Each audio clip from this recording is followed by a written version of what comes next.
Hartlike goeienaand ook en elkeen wat nou elektronies by ons aandiens aansluit. Mag elkeen van ons ook God se teenwoordigheid by ons vanaand ervaar en beleef en mag ons ook 'n boodskap ontvang wat ons harte verryk, wat ons geloof versterk en wat ons help om die Here met toewyding en met dankbaarheid, met oorgawe en opregte hart te dien. Kom ons word nou stil voor die Here, dan bid ons saam. Ons Vader wat in die hemel is, voor u genade troon, kom ons vanaand om, soos ons nou gesing het, ook te sê, aanvaar asseblief in genade ons swakke dank en smeekgebede. Ons onvolkome lofliedere. Ons wil graag u lof besing, Here, maar ons woorde is te min. Ons beskik nie oor die beskrywingskapasiteit om werklik waar u grootheid en almag en heerlikheid in woorde te kan bring. En daarom is die ganse skepping saam met ons besig om u te loof en te prys, en al doen hulle dit in stil swye en geruisloos, meld hulle u heerlikheid en vertel hulle daarvan. Vir elkeen wat dit raak sien en wat met die bril van geloof kyk en sien hoe groot en almag en heerlik u werklik is en hoe u alles so mooi gemaak het met 'n plan en met 'n doel.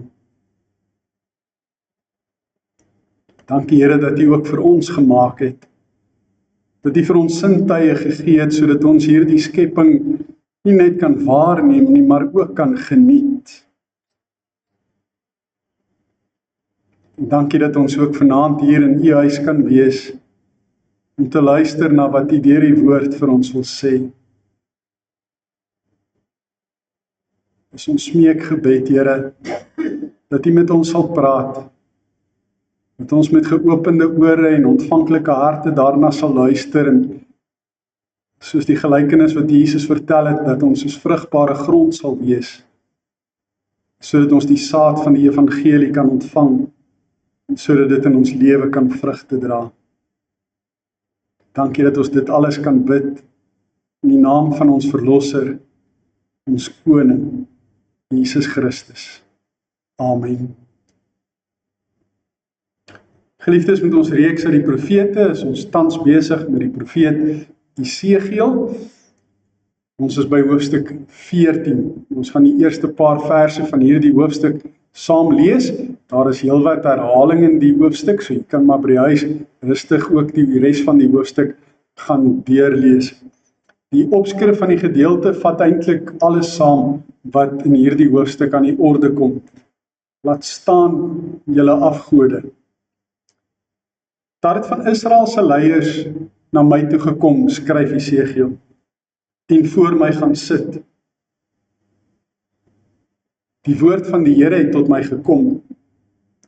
Mens, hierdie manne heg waarde aan afgode.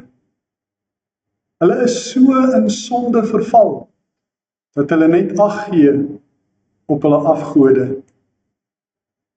Moet ek my deur hulle laat raadpleeg?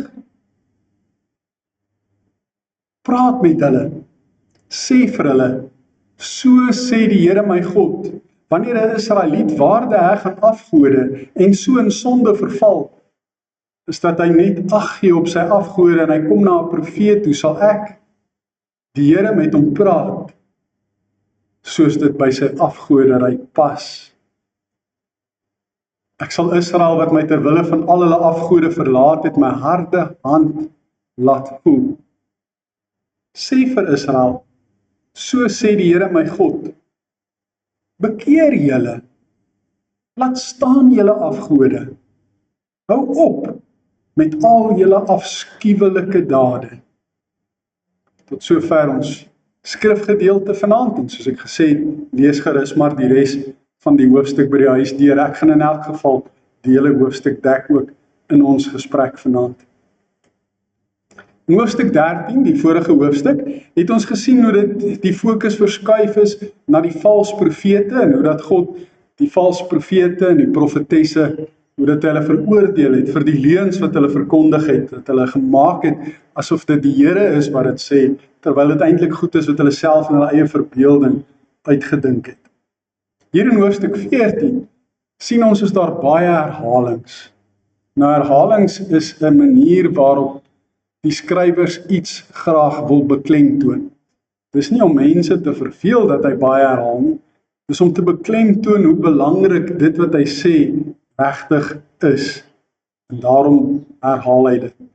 En u sal ook weet, wanneer u byvoorbeeld 'n stuk werk het wat u moet leer, is daar maar net een manier om dit te leer en dit te memoriseer, en dit is deur herhaling. So daarom word hierdie stylfiguur dikwels in die Bybel ook aangetref en gebruik. En hierdie hoofstuk nogal heelwat. Ons sien hoe dat daar van Israel se leiers na Esegiel toe kom. Hulle kom sit voor hom en hulle wil by hom hoor of hy vir hulle 'n boodskap het. Dis amper soos wat ons nou vanaand gedoen het, nie waar? Ons het van ons huise af kerk toe gekom en ons het hier in die kerk kom sit. En nou sit ons en wag om te hoor, het die Here vir ons 'n boodskap. So nou moet die profeet begin preek. Hy moet begin praat. Hy moet begin vertel wat die Here sê die mense moet hoor. So hierdie gebruik wat ons het om by die kerk bymekaar te kom en na 'n preek te luister, is iets wat uit die Bybelse tyd uitkom. Dis iets wat ons in ons eie nuwe tydse denke uitgedink het. Deur al die eeue heen het dit so gewerk. En daarom is dit vandag nog steeds vir ons van kardinale belang om so na die huis van die Here te kom en te hoor wat hy vir ons wil sê. Maar hier's 'n probleem. Esegiel het inderdaad vir hulle 'n boodskap van die Here af ontvang. Hierdie is een van die moeilikste goed in hierdie hele profetiese boek om te verstaan, en van die moeilikste goed in die Bybel. Ons gaan nou ook 'n bietjie meer daaroor sê. In hierdie geval is dit nie 'n boodskap wat hulle graag wou hoor nie. Dis 'n boodskap wat anders was as die boodskappe van al die vals profete en profetesse na wie hulle ook gaan sit en luister het, waarvan ons in die vorige hoofstuk geleer het.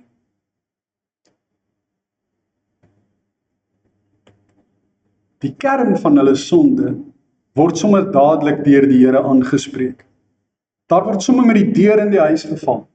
Sommer dadelik word daar gesê, wat is die probleem wat die Here met hulle lewens ervaar en beleef? Hulle heg waarde aan afgode. Nou, u sal onthou toe ons die profeet Jesaja gelees het, hoe dit hy as dit ware die spot dryf met die afgode, hoe hy sê dat die mense na die bos toe gaan en hulle kap 'n stuk boom af, en hulle vat daai boomstomp, kerf hulle nou een of ander figuur daar uit, en om dit nou mooi te laat lyk, dan trek hulle dit nou oor met silwer of met goud, en dan versier hulle dit met allerhande juweliersware en kettingkies en allerhande goed, en dan sit hulle dit nou daar neer, en dan aanbid hulle nou daardie afgode, en dan sê hy, partykeer moet hulle die afgode met spykers vaskap, anders te val hulle om, want hulle kan nie eens op hulle eie staan. En dan sê hulle kan nie sien nie, hulle kan nie hoor nie, hoe kan hulle jou help? Wat is hulle waarde? Hulle waarde is niks. Hulle is nutteloos. Hulle kan jou nie help nie. En tog is dit wat Israel doen. Hulle kyk na wat die mense om hulle doen, van die ander heidenasies, en hoe dat hulle afgode dien en aanbid, en dan doen hulle dieselfde. Hulle dien ook afgode, en hulle heg waarde aan die afgode. Hulle dink die afgode het betekenis. Hulle dink die afgode kan hulle help. Die afgode is die moeite werd om te aanbid. Hulle het so ver in sonde verval, dat hulle net ag gee op hulle afgode. Dis al waarna hulle dink, dis al waarna hulle kyk, dis al waar hulle hulp soek. Hulle besef nie meer wie God regtig is nie.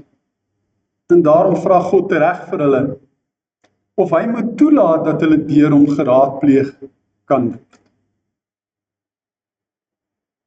Nou, ons het 'n oop beleid in die kerk, ons sê die kerk se deure is oop, enige iemand is welkom om in te kom en te kom luister, en om die Here as dit ware te raadpleeg, om na 'n preek te luister en so te hoor wat die Here vir hulle wil sê.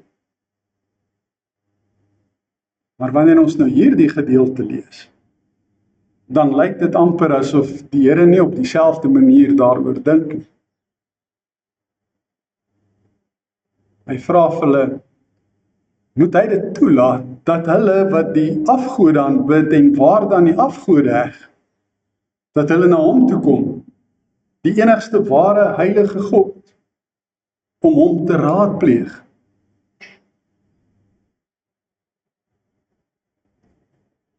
Dan, snaaks genoeg, beveel God Jesegiel om met hulle te praat. Maar God sê, ek gaan met julle praat soos dit by julle afgodery pas. Met ander woorde, ek gaan eerlik oop kaarte met julle speel, ek gaan die waarheid met julle praat, ek gaan nie doekies omdraai nie. Ek werk nie met 'n verskuilde agenda nie, ek gaan vir julle sê wat die waarheid is. Ons het vanoggend ook gehoor, God is waarheid, en God is eerlik. Jesegiel hoor by God, dat Israel God se harde hand gaan voel, wanneer hy hulle gaan verdelg. Hulle gaan deur hom gestraf word, oor hulle afgodery. Hulle sal God se straf op hulle sonde dra, en hulle gaan dit voel. God sal hulle teenstander wees. Nou so rukkie gelede, ek dink amper dit was met Oujaarsdag, as ek reg onthou, het ons gepraat oor sonde wat oorlog teen God is. Sonde is niks anders as oorlog teen God. En as ek oorlog verklaar teen God, dan word God my teenstander. Dan maak hy ook oorlog teen my. En dis presies wat hier besig is om te gebeur. God sê hy gaan van hulle 'n voorbeeld maak, sodat almal kan sien wat gebeur wanneer hy optree en wanneer hy straf. En hy sê ook, hy sal hulle 'n spot maak, 'n spot vir die nasie, sodat die nasies met hulle die spot sal dryf. Hulle sal sê, waar is julle God dan nou, want wat het nou van hom geword, wie het julle nou gehelp, julle is dan nou so diep in die knyp. Nou dis presies dieselfde woorde wat ons ook by Jeremia gehoor het, wat ons ook by Jesaja gehoor het, ons kry dit weer hier by Jesegiel ook, maar God sê, hy gaan hulle 'n bespotting vir die nasies maak, hy gaan van hulle 'n voorbeeld maak. God sal hulle van sy volk afsny. En dit beteken dat hy 'n einde gaan maak aan die verbond wat hy met hulle het. Want die verbond wat hy met hulle het, behels die woorde, ek sal vir julle 'n God wees, en julle sal my volk wees. Soos julle nou nie meer langer my volk is nie, dan is ons verbond verbreek. My verbintenis aan julle bestaan dan nie meer. En dis eintlik hulle, wat van hulle kant af, die eerste stap geneem het in hierdie verbondsverbreking. Hulle het hulle verbond met God verbreek. Hulle het nie hulle verbondsverantwoordelikhede en verpligtinge nagekom nie. Nou sê God, gaan hy van sy kant af presies dieselfde doen. En dis nou nie kwaad met kwaad vergeld nie. Dis regverdige optrede. God beveel Jesegiel om hulle op te roep tot bekering en om hulle afgode te laat staan en om hulle afskuwelike praktyke en dade te staak, om daarmee op te hou, want dis tog wat bekering is. Bekering is tog om jou sonde te laat staan, dis die laaste stap in die proses. Dit begin mos waar jy jou sonde met berou erken en bely en God se vergifnis aanvaar, vrede maak met God en met jouself en met jou naaste, waar jy ook jouself vergewe, en dan moet jy die sonde laat staan. Jy moet ophou daarmee, dan het jy regtig tot bekering gekom. En dis waartoe God hulle oproep deur Jesegiel. Dan kom ons nou by die gedeelte wat ek gesê het, een van die moeilikste gedeeltes in Jesegiel is, en dalk ook een van die moeilikste gedeeltes in die Bybel is, baie moeilik om te verstaan, vers 9 en vers 10. En daarom gaan ek dit nou vir ons lees. En julle moet mooi kop hou, en mooi luister. En as 'n profeet hom dan laat verlei, om iets te sê, dis nou wanneer hy geraadpleeg word deur goddelose mense, is dit ek die Here wat hom verlei het. Maar tog, sal ek my hand teen hom uitsteek en hom tussen my volk Israel uitverdelg. Hulle, dis die volk en die profeet, sal die straf op hulle sonde dra. Die man wat my raadpleeg en die profeet het eweveel skuld. Sien julle hoekom sê ek, dis 'n baie moeilike gedeelte om te verstaan. Die profeet laat hom verlei om iets te sê, maar dit is God wat hom verlei om wel iets te sê.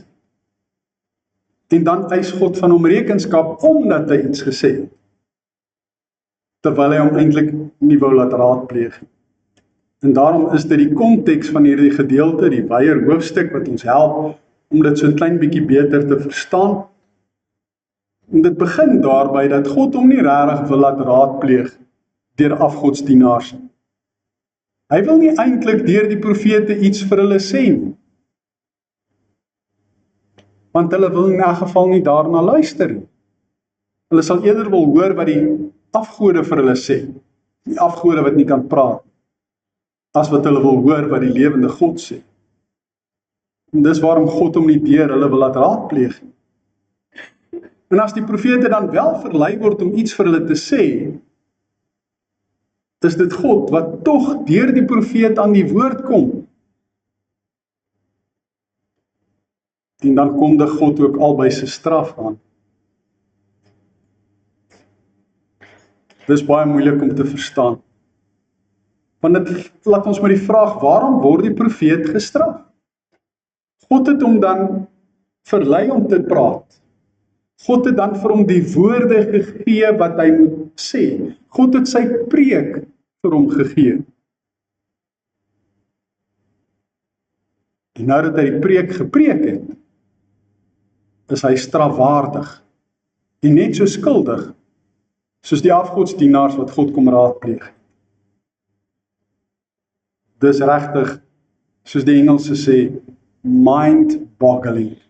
Hoe moet 'n mens dit verstaan? Die rede waarom hy gestraf word, is omdat hy hom deur afgodsdienaars laat raadpleeg het. Hy het toegelaat dat hulle hom raadpleeg. Hy het toegelaat dat die Here hom verlei en aan hulle die boodskap oordra. Hy het toegelaat dat hy met hulle gepreek het, vir hulle gepreek het, en hulle opgeroep het tot bekering. En dis waarom hy ook dan gestraf word.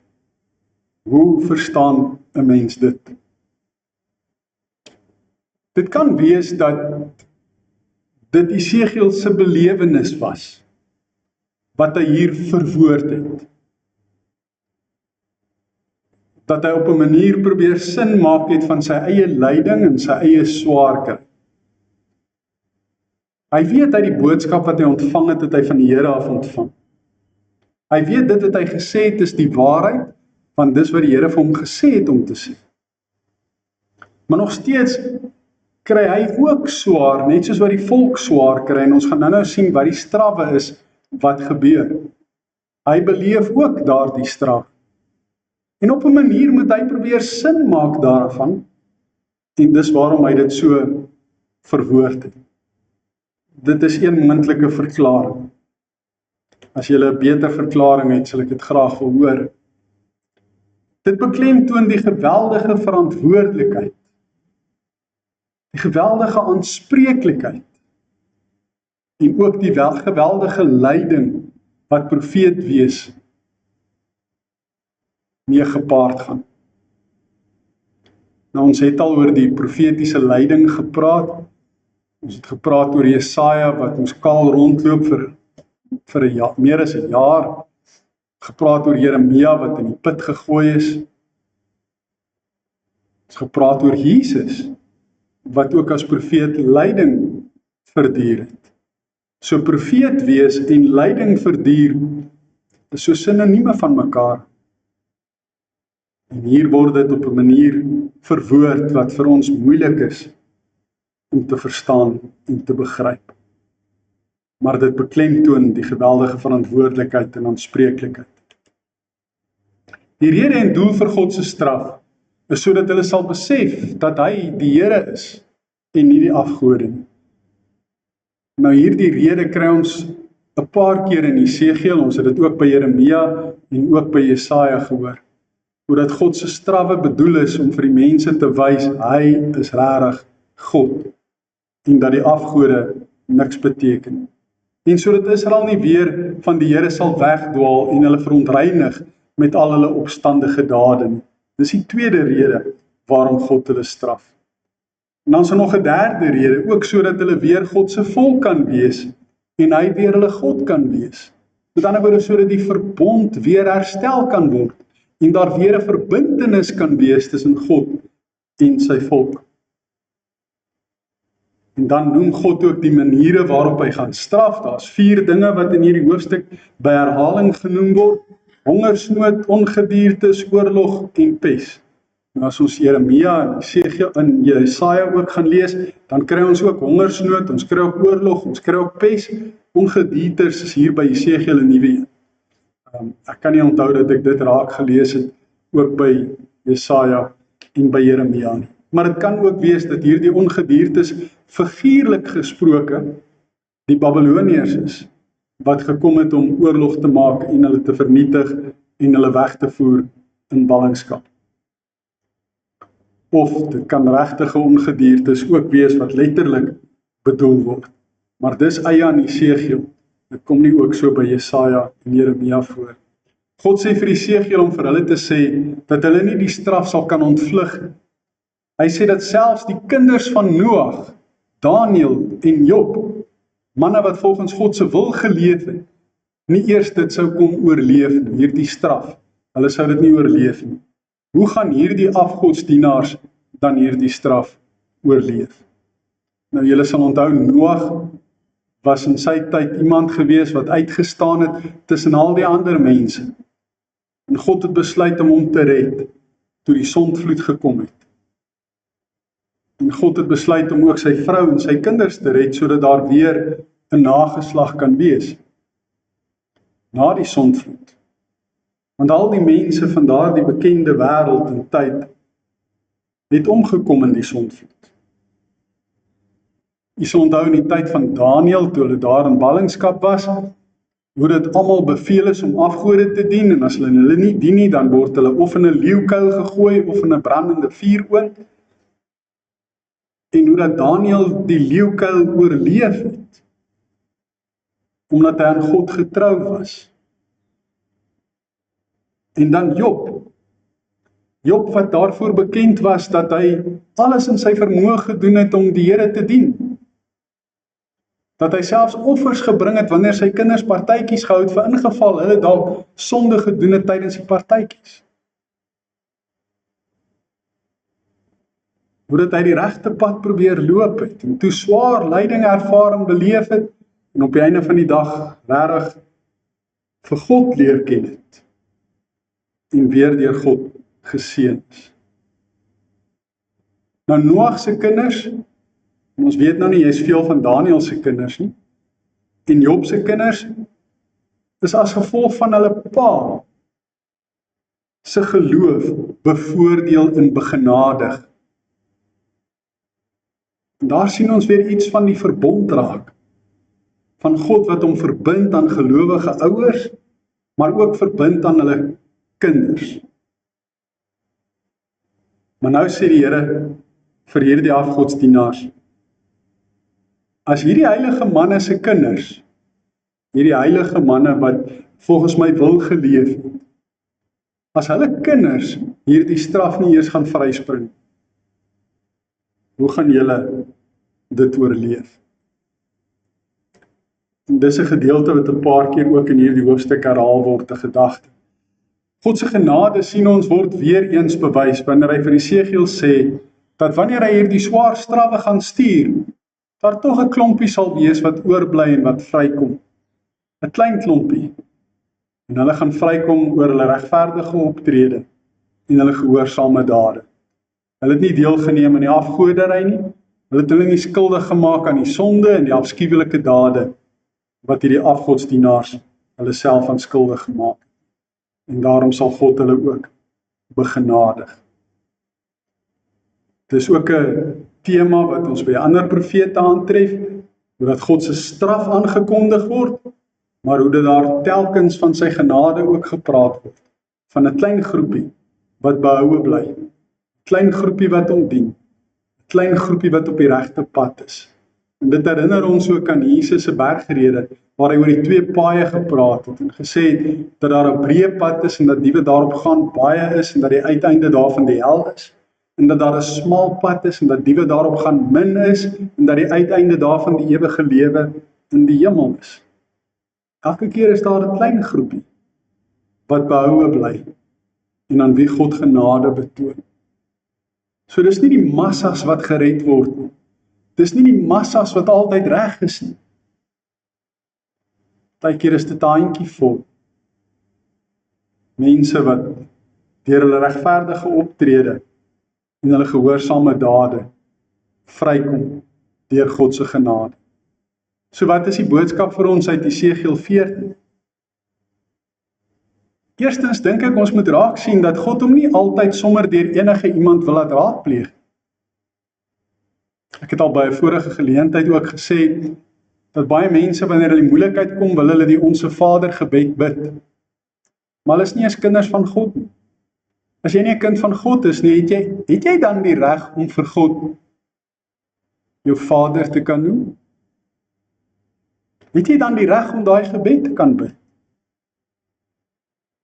Hier ook weer, as jy 'n afgodsdienaar is, en as daar ander goed in jou lewe is, wat vir jou belangriker is as wat God is, goed waarin jy verslaaf is, goed wat jou lewe in beslag neem, goed waarom jou lewe draai, het jy dan die reg om God te raadpleeg? Dis 'n gedagte wat 'n mens laat wonder, wat jou diep laat nadink. Ons sien ook in hierdie hoofstuk hoe regverdig God is. Hy haat afgoderry, hy haat ongehoorsaamheid, hy haat sonde, en hy straf dit, en daarom moet ons dit staak. Ons kan nie daarmee voortgaan nie. God is ook regverdig deur genadig teenoor hulle te wees. Hulle wat hom gehoorsaam dien, en daarom moet ons tot bekering kom, sodat ons ook van die klein bietjie kan wees wat God gehoorsaam dien. Ons sien ook en ons leer uit hierdie hoofstuk dat profete 'n reuse verantwoordelikheid het. God hou profete aanspreeklik. Jy sal onthou daar in die begin van Esegiel het ons gelees hoe dat God vir Esegiel sê dat hy met die volk moet gaan praat, dat hulle nie na hom gaan luister nie, maar hy het die verantwoordelikheid om soos 'n wag op die muur te waarsku. En as hy nie praat nie, dan gaan God rekenskap van hom eis. Dan gaan hy hulle bloed van sy hande eis. Die profeet is verantwoordelik en sal altyd aanspreeklik gehou word vir hulle woorde en dade. En daarom skryf Jakobus ook dat die wat leermeesters wil wees, moet weet dat hulle strenger as ander beoordeel gaan word. Somstyds is daar ingewikkelde dinge wat ons verstand net heeltemal te bowe gaan. En wat ons maar net weer laat verstaan dat ons eintlik maar net ten dele ken. Vers 9 en 10 is vir my een van daardie dinge. Wat regtig bo my vuurmaakplek is, wat ek moeilik vind om te verstaan. As God hom verlei om wel te praat met hulle, deur wie God hom nie wil laat raadpleeg nie, en hom dan nog steeds straf omdat hy gepraat het, is vir my moeilik om dit te verstaan. Maar dit was Esegiel se ervaring, dit was sy belewenis. God se verbond met ons is vir hom van kardinale belang, en hy sal alles doen wat nodig is om die verbond in stand te hou, van sy kant af. Hy wil nie hê dat ons verbondsverbrekers moet wees nie. Ons moet getrou bly aan al die verbondsverpligtinge. En dan laastens, daar is regtig net een ware God. Al die ander gode wat mense aanbid, is afgode. Dis die boodskap van die Bybel. 'n mens kan nie sê omdat hulle gelowiges is, daarom is hulle gered nie.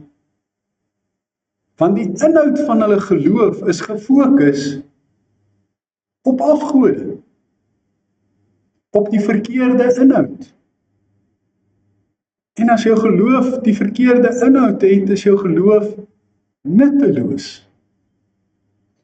Dan is jy besig met 'n mensgemaakte godsdiens, met afgode. Dan baat dit jou net mooi niks. En daarom is dit so belangrik om God se woord te ken, om die belydenisskrifte te ken, om die ware God te ken, sodat jy nie hier in jou gedagtes vir jouself 'n afgod maak wat jy aanbid nie. Want dis wat baie mense ongelukkig doen. Hulle dink, hoe hulle dink, God behoort te wees, en dan aanbid hulle daai idee van hulle. Dis afgoderry. Dit moet andersom werk. Jy moet uitvind wie God is, deur sy openbaring te bestudeer, sy woord te bestudeer, soos wat hy homself aan jou bekend maak in sy woord. En dan aanbid jy, soos wat hy hom openbaar het. En al is dit wat ons oor God lees vir ons moeilik om te verstaan, bly hy God. En kan ons hom nie forceer om in ons logika in te pas nie. Ons kan nie God forceer en hom in 'n boksie indruk wat ek gemaak het en hoe ek wil hê dit moet wees en werk. Want God is God.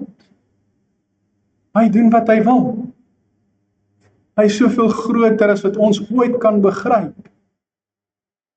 Sy gedagtes het ons in Jesaja gelees in hoofstuk 55, is nie ons gedagtes nie. Sy weë is nie ons weë nie. Soos wat die hemel ver van die aarde af is, so is sy gedagtes bo ons gedagtes, en sy weë bo ons weë. So daar is baie dinge wat ons net ten dele ken. Maar dit wat God aan ons geopenbaar het en wat ons van hom kan weet, wat hy in sy woord aan ons bekend maak, dit moet ons bestudeer, dit moet ons ken. So kan ons die ware, egte, regte God aanbid. En daarom moet ons vanaand selfondersoek doen. Ons moet vir onsself vra, heg ons waarde aan dinge wat ons verafgod? Is daar goed in ons lewe wat ons liewer het as wat ons vir God het? En as daar sulke goed is, dan moet ons daarvan ontslaa raak. Dan moet ons tot bekering kom. Dan moet ons dit laat staan, sodat ons God kan dien, gehoorsame toewyding en oorgawe, in opregte hart en opregte geloof, in alle eerlikheid en in die waarheid. Want as jy die leuen glo, maak dit nie die leuen die waarheid nie, net omdat jy dit glo nie. En 'n halwe waarheid is niks anders as 'n hele leuen nie. Kom ons bid saam. Hemelse Vader, ons het vanaand weer dele in die Bybel gelees wat vir ons moeilik is om met ons logiese denke te kan uitredeneer. Dinge wat vir ons moeilik is om te verstaan, om te begryp en moeilik is om te verklaar. Maar ons besef, Here, dat elkeen van ons wat die woord verkondig, en dit sluit elkeen van ons in, omdat ons elkeen u getuies is, en omdat u ons in die wêreld uitstuur, om disippels van al die nasies te maak, dat ons moet besef, dat dit 'n reuse verantwoordelikheid is, en dat u ons aanspreeklik hou, dat ons daardie verantwoordelikheid moet nakom soos u dit wil. nie soos ons self uitdink nie. En daarom kom ons om vanaand ook te sê, Here, help ons om afstand te doen van al ons afskuwelike dade, om afstand te doen van al die afgode in ons lewe, van al die dinge wat ons waarde aanheg, wat eintlik maar waardeloos is. Help ons om waarde te heg aan U, die een wat verhewe is bo die ganse skepping, die enigste ware en regte God.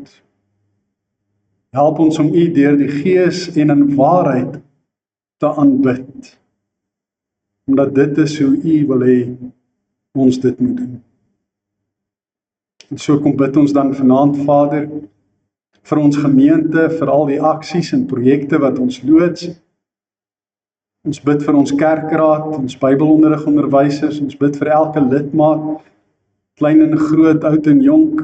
Ons bid dat elkeen van ons wat op watter manier ook al by die gemeente betrokke is, sal seën en dat die werke van ons hande sal seën, dat dit vrugte sal oplewer, dat daar produktiwiteit in U koninkryk ook in ons gemeente sal wees.